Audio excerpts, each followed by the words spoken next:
ესპანეთის შემდეგ ამერიკული სამხედრო თვითმფრინავების მიღებაზე იტალიაც უარს ამბობს.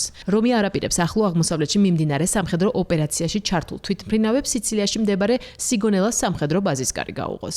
გადაწყვეტილება იტალიის თავდაცვის მინისტრს გვიდო კროსეტოს ეკუთვნის. ამის შესახებ იტალიური მედია ანონიმურ წყაროზე დაყრდნობით წერს, რომელსაც საკითხზე კომენტარის გაკეთების ავტორიზაცია არ აქვს.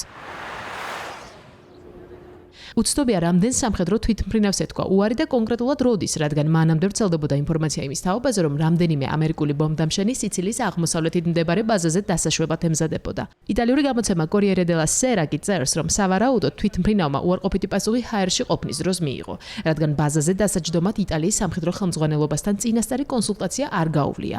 მიღებული გადაწყვეტილება ამერიკის სარდლობას იტალიამ უკვე აცნობა.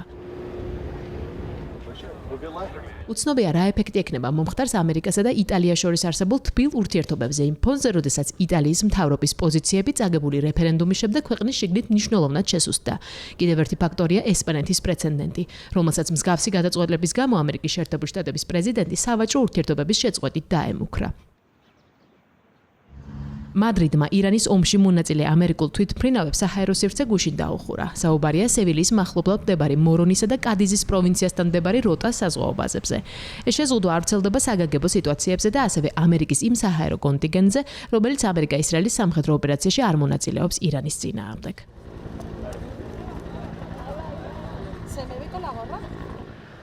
იტალიისა და ესპანეთის მიერ მიღებული გადაწყვეტილებები ფართო სურათში იმას ნიშნავს, რომ ახლო აღმოსავლეთის გზაზე მიმავალი ამერიკული თვითმფრინავები ნატოს წევრი ამ ორი სახელმწიფოს გვერდის ავლით იფრენენ. ეს კი შესაძლოა დიპლომატიურ დონეზე პრობლემური გამოდგეს რომისა და მადრიდისთვის, რადგან ვაშინგტონმა გასულ კვირას პრეტენზიები გააჟღერა ნატოს წევრი სახელმწიფოების მიმართ, რომ ისინი ამერიკის საჭიროებებს არასოდეს ეხმარებიან. თავად კი მუდმივად ითხოვენ დახმარებას, როდესაც საფრთხე ევროპულ საფრთხეებას ეხება.